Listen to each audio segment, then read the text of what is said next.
ઘરમાં રહી અને ઘરથી દૂર રહેવાનું. કેવી રીતે? આ બિંદુ મહારાજે બતાવ્યું. જલ કમલ વત.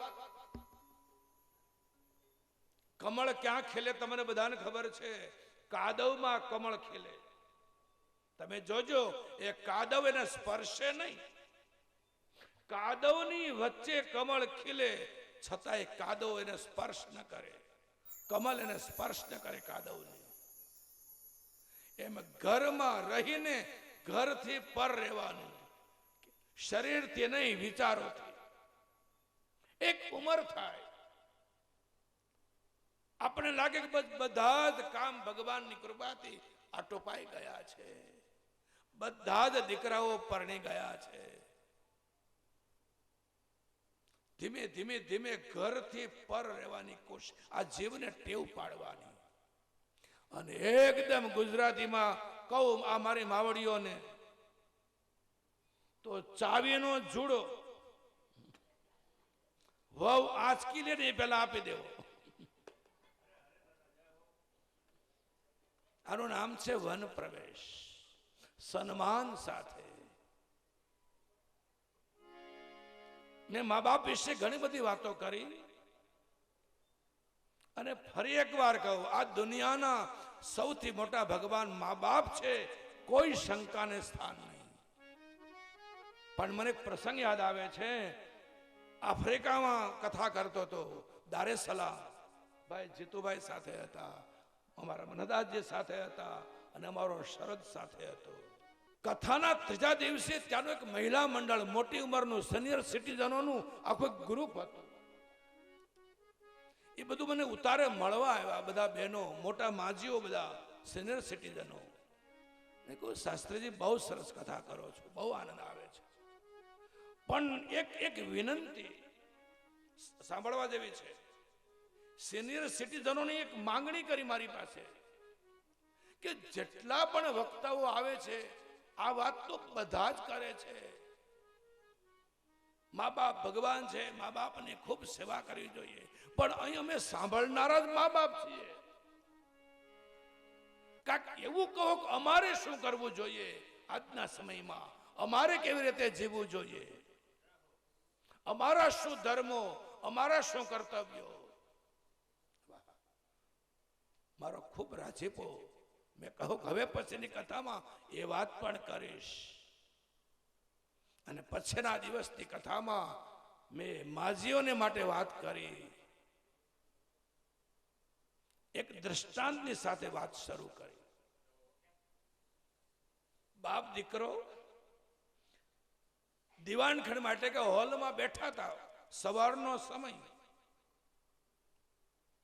એમાં વહુ અને સાસુ બંને ઘરમાં કામ કરતા હતા. બાપ દીકરો હોલમાં બેઠા હતા. એમાં ઘરમાં એક કાચની બરણી ફૂટવાનો અવાજ આવ્યો. બાપે દીકરાને કીધું બેટા જાતો કાચની બરણી કોણે ફોડી, રસોડામાં જોઈ આવતો. દીકરો ગયો નહીં. 2 મિનિટ 3 મિનિટ પિતાએ ફરીવાર કીધું બેટા તને કીધું જોતો બરણી કોણે ફોડી. દીકરાએ હોલમાં બેઠા બેઠા કહી દીધું મારી બાએ ફોડી. કેમ? તો કે તારી વહુ પણ છે ને, એને નથી ફોડી. કેમ? તો કે પાછળ બીજો મોટો અવાજ ક્યાં આવ્યો?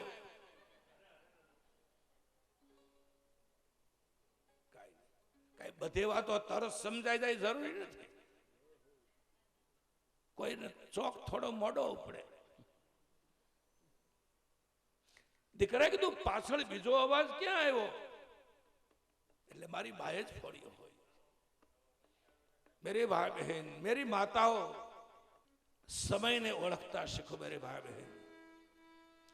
મને કહેવા દો આજ ભાગવતની કથાના માધ્યમથી તકલીફ ક્યાં થાય છે. આજે જનરેશન ગેપ છે ને 20 વર્ષનો. નવી પેઢીને સમજવામાં થોડી થાક ખવાય છે. એના વિચારોને આવકારો. એની પાસે ક્યાંક એના વિચારો છે. પરિવર્તન એ સંસારનો નિયમ છે. જ્યારે સાસુ એ વહુને પોખે ને, પહેલી વખત એ પગલા ઘરમાં કરે, નૈસર્ગિક રીતે એ સાસુમાને પોતે જ્યારે વહુ બનીને ઘરમાં આવ્યા હોય એ પરિસ્થિતિ એને યાદ આવી જાય.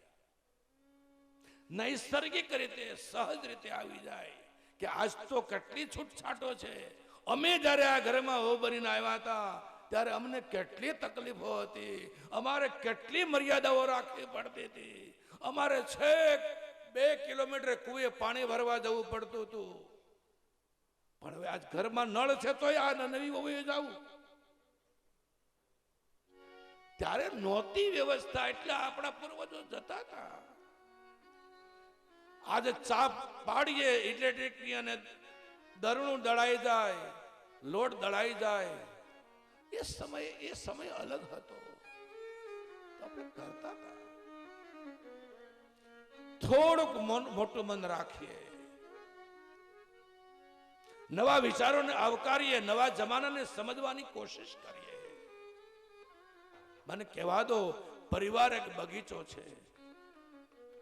એ બગીચાના વૃક્ષને સલામત રાખવા પરિવારના પ્રત્યેક સભ્યોએ પાણી પાવું પડે. એ પાણીનું નામ છે નિસ્વાર્થ પ્રેમ.